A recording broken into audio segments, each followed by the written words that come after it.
अगर ये बात आपको अभी समझ में आ गई और कल से आपने जीरो से स्टार्ट करना शुरू किया तो 7-8 महीने बाद आप अपने अंदर वो चेंजेस देख पाएंगे। और अगर ये बात आपको 1 साल बाद समझ आई, मैंने जो कुछ बताया है आप इसको फॉलो नहीं करने वाले, तो फिर तो इस साल है 2024 और आपको अगर स्टॉक मार्केट से जल्दी अमीर बनना है तो ये वीडियो आपके लिए नहीं है, आप स्किप कर सकते हैं। बाकी जो लोग बचे हैं, यानी वो लोग सीखना चाह रहे हैं कि शेयर मार्केट, स्टॉक मार्केट में हम इन्वेस्टमेंट्स या ट्रेडिंग करके किस तरह से थोड़ा पैसा बना सकते हैं, तो आपके मन में सबसे पहला सवाल आ रहा होगा कि स्टॉक मार्केट, शेयर मार्केट में हम क्या क्या कर सकते हैं। तो उसके लिए मैं आपको बता दूं कि शेयर मार्केट या स्टॉक मार्केट या फाइनेंशियल मार्केट्स एक बहुत बड़ा मार्केट है। इसमें बहुत छोटे छोटे अलग अलग मार्केट्स होते हैं जिनमें अलग अलग इंस्ट्रूमेंट्स या चीजों को ट्रेड किया जा सकता है। तो सबसे पहले हम उन मार्केट्स को जान लेते हैं। सबसे पहले आता है शेयर मार्केट, जिसको हम और आप जानते हैं। शेयर मार्केट में हम कंपनीज के शेयर्स को ट्रेड कर सकते हैं और उन कंपनीज के फ्यूचर एंड ऑप्शंस को ट्रेड कर सकते हैं। इसके बाद आता है कमोडिटी मार्केट। कमोडिटी मार्केट्स में हम gold, silver, crude oil, natural gas या मेटल्स या एग्री कमोडिटीज, इनमें ट्रेडिंग कर सकते हैं। कमोडिटी मार्केट में ट्रेडिंग करने के लिए भी हमको फ्यूचर्स एंड ऑप्शंस का सहारा लेना पड़ता है। तीसरी चीज आती है फॉरेक्स मार्केट। इंडियन गवर्नमेंट की तरफ से ऑथराइज्ड कुछ 3-4 पेयर्स हैं जिनमें हम ट्रेडिंग कर सकते हैं, जैसे कि US dollar INR, GBP INR, Japanese yen INR। इस तरह के 3-4 पेयर्स हैं हम जिनमें ट्रेडिंग कर सकते हैं। ये 3 अलग अलग मार्केट्स मैंने आपको बताए हैं। आज हम बात करेंगे इक्विटी मार्केट की, यानी शेयर मार्केट की। अगर बाकी के दोनों मार्केट्स, या कमोडिटी मार्केट या फॉरेक्स मार्केट, इसके बारे में आपको एक डिटेल्ड वीडियो चाहिए तो आप कमेंट में हमें बता दीजिएगा। हम लेटर ऑन इन दोनों मार्केट्स पर आपको एक डिटेल्ड वीडियो बना के दे देंगे। फिलहाल हम बात करेंगे इक्विटी मार्केट की। इक्विटी मार्केट में हम क्या कर सकते हैं और कैसे कर सकते हैं। इक्विटी मार्केट की जब हम बात कर रहे हैं तो यहां पर हम 2 चीजें कर सकते हैं। या तो हम इन्वेस्टर हो सकते हैं या फिर हम ट्रेडर हो सकते हैं। हम ये 2 चीजें कर सकते हैं। इन्वेस्टर कौन होता है? इन्वेस्टर उसे कहते हैं जो किसी कंपनी में या किसी बिजनेस में उस कंपनी की प्रोग्रेस देख के उसमें पैसा लगाता है और फिर आराम से बैठता है। जब वो प्रोग्रेस उसे दिखने लगती है, अच्छा रिटर्न मिलने लगता है, तब वो कुछ सालों में उससे एग्जिट करता है या फिर लाइफ लॉन्ग उस कंपनी में इन्वेस्टेड रहता है और उसके रिटर्न से अपना पैसा बनाता रहता है। ट्रेडर वो होता है जिसने आज कुछ खरीदा और कुछ शॉर्ट टर्म में आज ही बेच दिया, कुछ दिनों बाद, कुछ सालों बाद उसे बेच दिया। यानी हमने कोई चीज खरीदी और उसे आगे बेच दी। तो इन्वेस्टर भी आप बन सकते हैं या ट्रेडर बन सकते हैं। जब हम ट्रेडर या ट्रेडिंग की बात कर रहे हैं तो इसमें हम कुछ चीजें कर सकते हैं, जैसे कि स्विंग ट्रेडिंग। स्विंग ट्रेडिंग क्या होती है? किसी कंपनी का शेयर हमने आज खरीदा और कुछ दिन बाद या कुछ हफ्तों के बाद या कुछ महीनों के बाद जब प्रॉफिट मिलने लगा तो उसे बेच दिया। इसमें हम 3 तरह की ट्रेडिंग को कंसीडर कर सकते हैं। एक होती है शॉर्ट टर्म, मिड टर्म और लॉन्ग टर्म। शॉर्ट टर्म यानी आज खरीदा, कुछ दिन बाद बेच दिया। मिड टर्म यानी आज खरीदा, कुछ हफ्तों के बाद बेच दिया। और लॉन्ग टर्म में आज खरीदा और कुछ महीनों के बाद बेच दिया। ये ट्रेडिंग की बात हो रही है, इन्वेस्टमेंट्स की बात नहीं हो रही है। लॉन्ग टर्म इन्वेस्टमेंट्स अलग चीज होती है। स्विंग ट्रेडिंग में हम ये 3 चीजें कर सकते हैं। स्विंग ट्रेडिंग के अलावा दूसरी चीज क्या कर सकते हैं? Intraday trading. इसी के लिए आप काफी एक्साइटेड रहते हैं। इंट्राडे ट्रेडिंग यानी हमने आज मार्केट ओपन होने के बाद कुछ खरीदा और आज ही मार्केट क्लोज होने से पहले उसको बेच दिया। चाहे हमें प्रॉफिट हो रहा हो, चाहे हमें लॉस हो रहा है, इस आज ओपनिंग और क्लोजिंग के बीच में ही हमने आज पूरे दिन में ट्रेड किया। इसमें हम 2 चीजें कर सकते हैं। पहली चीज होती है स्कैल्पिंग। स्कैल्पिंग का मतलब होता है कि मार्केट के प्राइस के छोटे से मूवमेंट्स को कैप्चर करना। यानी अभी हमने कुछ खरीदा, कुछ पैसे उसका प्राइस बढ़ गया, हमने तुरंत बेच दिया, 1-2 मिनट में, 5 मिनट में बेच के ट्रेड से निकल गए। इसमें हमको दिन में बहुत सारे लॉट्स ऑफ ट्रेड्स मिल सकते हैं, बहुत सारे मूव्स मिल जाते हैं। हम छोटे छोटे प्रॉफिट्स कर सकते हैं, छोटे छोटे लॉसेस भी ले सकते हैं, लेकिन छोटे छोटे प्रॉफिट्स को हम शाम को जब देखेंगे तो एक अच्छा खासा प्रॉफिट हमें ओवरऑल मिल सकता है। दूसरी होती है डायरेक्शनल। डायरेक्शनल ट्रेडिंग क्या होती है कि हमने इंट्राडे में एक कोई चीज खरीदी और पूरे उस मूव को कैप्चर किया। जब तक वो ऊपर जाता रहा या जब तक वो नीचे जाता रहा, हमने उस पूरे मूव को कैप्चर किया। इसमें दिन में आपको ज्यादा अपॉर्चुनिटीज नहीं मिलती। 1-2 ट्रेडिंग अपॉर्चुनिटीज मिल जाएंगी, 3 ट्रेडिंग अपॉर्चुनिटीज मिल जाएंगी। इससे ज्यादा अपॉर्चुनिटीज आपको इंट्राडे में नहीं मिलेगी, लेकिन प्रॉफिट एक ट्रेड में भी काफी अच्छा आपको मिल जाएगा। स्कैल्पिंग में छोटे छोटे प्रॉफिट्स होते हैं, डायरेक्शनल ट्रेडिंग में अपॉर्चुनिटीज कम है बट प्रॉफिट्स ज्यादा मिलते हैं। अच्छा, अब इन्वेस्टमेंट्स या इन्वेस्टर की बात करें तो इन्वेस्टर क्या कर सकता है? इन्वेस्टर सिर्फ कंपनी के शेयर्स खरीद सकता है और उनको रख सकता है। उन्हीं शेयर्स के अगेंस्ट उसको जो प्रॉफिट हो रहा है वही उसके इन्वेस्टमेंट्स का रिटर्न है। जो डिविडेंड मिलता है, जो बोनस मिलता है, या प्रॉफिट, अगर शेयर का कीमत बढ़ गई है तो जो प्रॉफिट मिल रहा है वही उसके इन्वेस्टमेंट पे उसको रिटर्न मिल रहा है, और वो सिर्फ शेयर्स में कर सकता है, किसी कंपनी के शेयर्स में ऐसा कर सकता है। ट्रेडर क्या क्या कर सकता है? ट्रेडर कंपनी के शेयर्स में ट्रेड कर सकता है, उन्हीं शेयर्स के फ्यूचर्स में और ऑप्शंस में ट्रेड कर सकता है, इंडेक्स में ट्रेड कर सकता है। इंडेक्स में कैसे ट्रेड होता है? फ्यूचर्स एंड ऑप्शंस के जरिए इंडेक्स में भी ट्रेडिंग कर सकता है। वो ये सारी चीजें कर सकता है। अब जब बात आ रही है इंडेक्स की, तो इंडेक्स में हमारे पास इंडिया में दो मेजर एक्सचेंज हैं, नेशनल स्टॉक एक्सचेंज और बॉम्बे स्टॉक एक्सचेंज। ये दो मेजर एक्सचेंजेस हैं। तो बीएसई में हमारे पास सेंसेक्स और बैंकेक्स, ये दो इंडेक्स हैं। एनएसई में हमारे पास Nifty, bank Nifty, fin Nifty और निफ्टी मिड कैप। ये चार इंडेक्स हैं जिनमें आप ट्रेड कर सकते हैं। वैसे तो बहुत से इंडेक्स हैं, लेकिन ये चार इंडेक्स हैं, बॉम्बे स्टॉक एक्सचेंज में 2 और नेशनल स्टॉक एक्सचेंज में 4, जिनमें आप ट्रेडिंग कर सकते हैं। ये थोड़ी थोड़ी जानकारी तो हमने ले ली। अब आपके माइंड में सवाल आ रहा है कि इसमें से चूज क्या करें क्या हम? तो यहां पे आपको अपने आप को थोड़ा सा एनालाइज करना पड़ेगा, अपने नेचर को एनालाइज करना पड़ेगा और अपने टाइम कमिटमेंट के ऊपर काम करना पड़ेगा। आपका नेचर कैसा है? आप स्टॉक मार्केट को कितना टाइम दे सकते हैं? हो सकता है आप स्टूडेंट हो, आपके पास ज्यादा टाइम नहीं है, आप दिन भर कॉलेज में रहते हैं। हो सकता है आप जॉब करते हो, आपके पास दिन में ट्रेडिंग करने का टाइम नहीं है। हो सकता है आप बिजनेस करते हो, जिसकी वजह से आप इतने ऑक्यूपाइड रहते हैं कि मार्केट को फ्रीक्वेंटली देख नहीं सकते। या हो सकता है आप ऐसा काम कर रहे हैं जिसमें आपके पास एम्पल टाइम है कि आप आराम से मार्केट को देख सकते हैं। ये आपको अपने आप से डिसाइड करना है। हर इंसान का टाइम कमिटमेंट, हर इंसान का जॉब नेचर अलग अलग हो सकता है। तो फॉर एग्जाम्पल आप कॉलेज में हैं या जॉब करते हैं, आपके पास दिन में टाइम नहीं है, तो आप ट्रेडिंग कैसे करेंगे?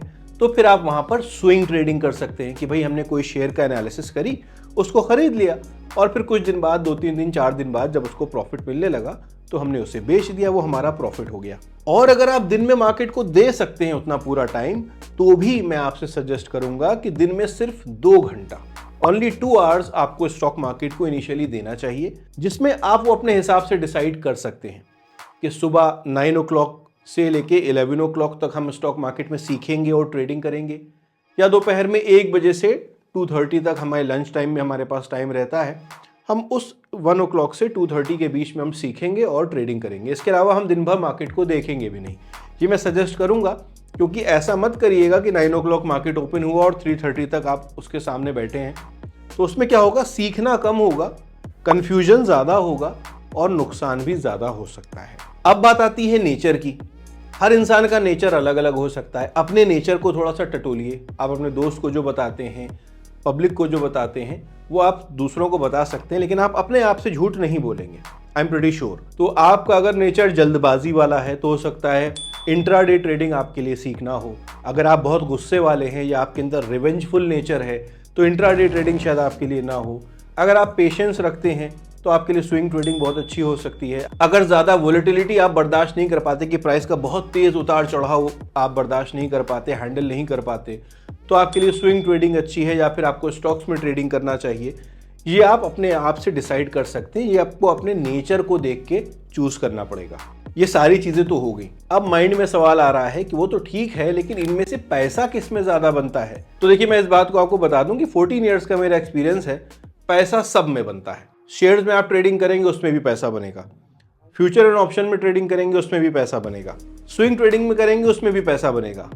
कब बनेगा? जब आप डिसिप्लिन से ट्रेडिंग करेंगे। अगर आप डिसिप्लिन से शेयर ट्रेडिंग कर रहे हैं, इंट्राडे कर रहे हैं, स्कैल्पिंग कर रहे हैं, स्विंग ट्रेडिंग कर रहे हैं, एफएनओ कर रहे हैं, सब कर रहे हैं, पैसा सब में बनेगा। आपको डिसिप्लिन की कमी है, वो आपको ठीक करना पड़ेगा। हाँ, रोज पैसा नहीं बनता। अगर आपको ये गलत फहमी है कि अगर मैं सीख जाऊं तो रोज प्रॉफिट बना सकता हूं, तो वो नहीं होगा। ऑनेस्ट बात बता रहा हूं, आप रोज प्रॉफिट नहीं बना सकते। कुछ दिन आपको लॉस भी झेलना पड़ेगा, और अगर आप उस लॉस को झेल सकते हैं, उस लॉस को हैंडल कर सकते हैं, तो ही आपके लिए ट्रेडिंग है। रोज प्रॉफिट बनाने की नीयत से अगर आप मार्केट में आ रहे हैं तो गलत जगह आ गए हैं। हाँ, डिसिप्लिन से ट्रेडिंग करेंगे तो लॉन्ग रन में आप पैसा ठीक ठाक बना सकते हैं। फिर भी मैं आपको एक बात बता दूं कि मार्केट में या तो आप शेयर्स में ट्रेडिंग करेंगे या F&O में ट्रेडिंग करेंगे। मैं सजेस्ट करूंगा शुरू में आप शेयर्स में ट्रेडिंग करिए, चाहे स्विंग ट्रेडिंग करिए चाहे इंट्राडे करिए। शुरू में आपको शेयर्स में ट्रेडिंग करना चाहिए। इसके कुछ फायदे हैं। शेयर्स में वोलेटिलिटी कम होती है और फ्यूचर एंड ऑप्शन में वोलेटिलिटी बहुत ज्यादा होती है। ये आप हैंडल नहीं कर पाएंगे स्टार्टिंग में, तो आप पहले शेयर्स में ट्रेडिंग करिए। शेयर्स में एक फायदा ये भी है कि आपके पास क्वांटिटी की चॉइस रहती है। आप 1 शेयर भी ले सकते हैं, 2 शेयर भी ले सकते हैं, 10 शेयर, 1000 शेयर ले सकते हैं। जितनी आप हैंडल कर सकते हो आप उतने शेयर्स ले सकते हैं। फ्यूचर एंड ऑप्शंस में आपके पास लॉट का सीन आता है, यानी आपको एक लॉट तो लेना ही पड़ेगा और उसमें वोलेटिलिटी बहुत होने की वजह से एक लॉट में भी आपको ठीक ठाक नुकसान हो सकता है अगर मार्केट आपके अगेंस्ट गया। प्लस वो वोलेटिलिटी आप हैंडल नहीं कर पाएंगे एज अ बिगिनर, इसलिए नुकसान भी ज्यादा हो सकता है। तो अगर आप न्यू ट्रेडर हैं तो आपके लिए शेयर में ट्रेडिंग करना ज्यादा बेटर है, कम रिस्की है। चाहे इंट्राडे करिए चाहे स्विंग ट्रेडिंग करिए। F&O trading as a new trader आपके लिए बहुत रिस्की है। मैं रिकमेंड नहीं करूंगा कि आप फ्यूचर एंड ऑप्शंस पे ट्रेडिंग करें। और सोशल मीडिया पर जो आप स्क्रीनशॉट्स और प्रॉफिट के वीडियोस देखते हैं लोगों के, उसमें परेशान होने की जरूरत नहीं है। समय दीजिए मार्केट को, धीरे धीरे आप यहां तक भी पहुंच जाएंगे। आज नहीं, धीरे धीरे ही आप जा पाएंगे। अब आपके माइंड में सवाल आ रहा है कि सीखना क्या क्या पड़ेगा। तो सीखने के लिए आपको सबसे पहले सीखना पड़ेगा थोड़ा बहुत फंडामेंटल एनालिसिस और टेक्निकल एनालिसिस।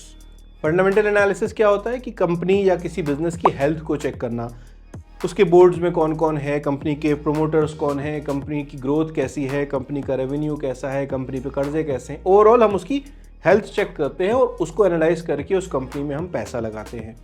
टेक्निकल एनालिसिस में आपको सीखना पड़ेगा charts, price action, trend, risk management. ये सारी चीजें आपको सीखना पड़ेंगी।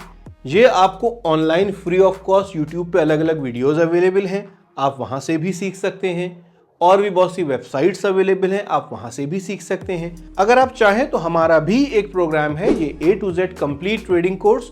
इसमें हम स्टॉक मार्केट के बेसिक से, अगर किसी को स्टॉक मार्केट के बारे में कुछ भी नहीं पता तो यहां से शुरू करके स्टॉक मार्केट में बेसिक्स के साथ इंट्राडे ट्रेडिंग और उसके बाद स्विंग ट्रेडिंग, ये तीनों चीजों को कवर करता है। लाइफ टाइम वैलिडिटी के साथ आता है, हिंदी और इंग्लिश दोनों में अवेलेबल है। हर मंडे इसमें एक लाइव सेशन होता है जिसमें आप अपने डाउट्स क्लियर कर सकते हैं और ये लाइव सेशन लाइव मार्केट में होता है ताकि जो कुछ हमने कोर्स में पढ़ा है उसको लाइव मार्केट में एनालाइज भी कर पाएं। बाकी इससे रिलेटेड अगर आपको और जानकारी चाहिए तो आप हमारी वेबसाइट पे विजिट कर सकते हैं या डिस्क्रिप्शन में हमने अपनी एप्लीकेशन का लिंक दिया है, आप वहां से एप्लीकेशन डाउनलोड कर सकते हैं या फिर इस नंबर पे व्हाट्सएप करके आप अपने बाकी क्वेरीज भी पूछ सकते हैं या इस कोर्स से रिलेटेड और जानकारियां भी ले सकते हैं। अब अगला सवाल आता है कि ट्रेडिंग में कितने पैसे से स्टार्ट करें। तो कितने पैसे से पहले मैं आपको एक चीज और बता दूं कि आप अपने पैसे से ट्रेडिंग करेंगे, वो पैसा जो आपका एक्स्ट्रा रखा है, जिसके नुकसान होने से या जिसकी ज़रूरत आपको नहीं है और उसके नुकसान होने से आपके लाइफस्टाइल पे कोई फर्क नहीं पड़ता। कॉलेज की फीस से ट्रेडिंग नहीं होगी, घर के इमरजेंसी फंड से ट्रेडिंग नहीं होगी, घर में किसी के इलाज के लिए पैसे रखे हैं उससे ट्रेडिंग नहीं होगी, बहन की शादी के पैसे से ट्रेडिंग नहीं होगी। मैं लिख के दे रहा हूं आपको, अगर आपने इस पैसे से ट्रेडिंग करी तो आपका ये पैसा भी जाएगा और आपका माइंडसेट भी खराब हो जाएगा। अब बात आती है कितने से स्टार्ट करें।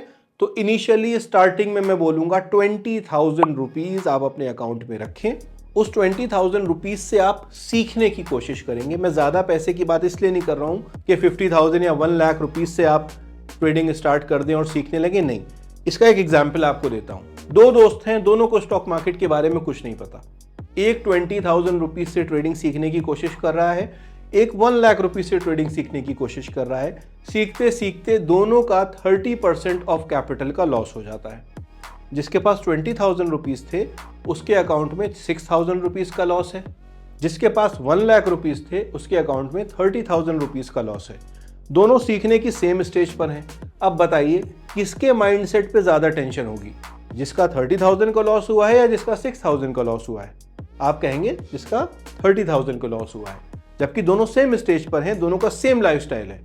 इसलिए कम पैसे से स्टार्ट करिए। जब धीरे धीरे कंसिस्टेंसी आने लगेगी तो हम 20 से 30, 30 से 50 कर सकते हैं और जब सीख जाइएगा तो स्काई इज द लिमिट। जितना दिल चाहे उतना फंड यूज करिए। अब शेयर ट्रेडिंग में हमें एक्सपेक्टेशन कितनी रखनी चाहिए। बहुत से लोगों के माइंड में सवाल आता है, अगर मैं 1 लाख रुपए से ट्रेडिंग करूं तो मैं महीने के कितने बना पाऊंगा, अगर मैं 10 लाख रुपए ट्रेडिंग में लगाऊं तो मैं महीने में कितने बना पाऊंगा। तो मैं अपने एक्सपीरियंस से आपको ये बात बता देता हूं कि शेयर मार्केट में आपको एक्सपेक्टेशन रखनी है 0। उसका रीजन ये है कि अगर हमारी एक्सपेक्टेशन ज्यादा हो जाती हैं और उस एक्सपेक्टेशन से कम हमको रिजल्ट मिलता है तो हम डिसअपॉइंट होते हैं और माइंड पे प्रेशर बढ़ता है।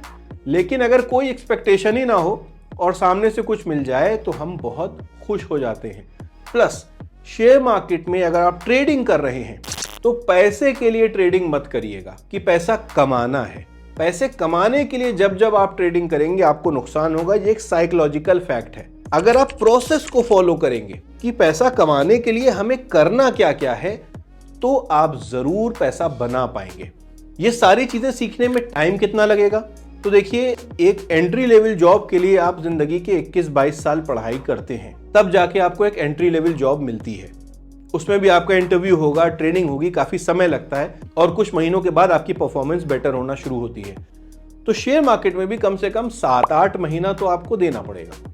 ऐसा नहीं होगा कि 7-8 महीने कुछ हुआ नहीं और 8 महीने के बाद एकदम से कोई मैजिक हो गया। नहीं, आपको धीरे धीरे आपके अंदर चेंजेस आएंगे और 7-8 महीने बाद आप विजिबल चेंजेस देख पाएंगे। लेकिन उसके लिए आज शुरू करना पड़ेगा। अगर ये बात आपको अभी समझ में आ गई और कल से आपने 0 से स्टार्ट करना शुरू किया तो 7-8 महीने बाद आप अपने अंदर वो चेंजेस देख पाएंगे। और अगर ये बात आपको 1 साल बाद समझ आई, मैंने जो कुछ बताया है आप इसको फॉलो नहीं करने वाले, तो फिर 1 साल बाद भी आपको 0 से ही शुरू करना पड़ेगा और उतना ही लर्निंग कर्व आपका लगेगा। तो अक्लमंदी इसमें है कि आज से सीखना शुरू कर दीजिए, मार्केट को टाइम दीजिए। हमारा YouTube लाइव आप ज्वाइन कर सकते हैं। रोज सुबह 9 o'clock मैं YouTube पे लाइव आता हूं, वहां भी आपको काफी कुछ सीखने को मिलेगा। और हमारा इंस्टाग्राम, यहां से आप फॉलो कर सकते हैं, लिंक मैंने डिस्क्रिप्शन में दिया हुआ है। वहां पे भी हम काफी अच्छा कंटेंट शेयर करते रहते हैं जिससे आपको सीखने को मिलेगा।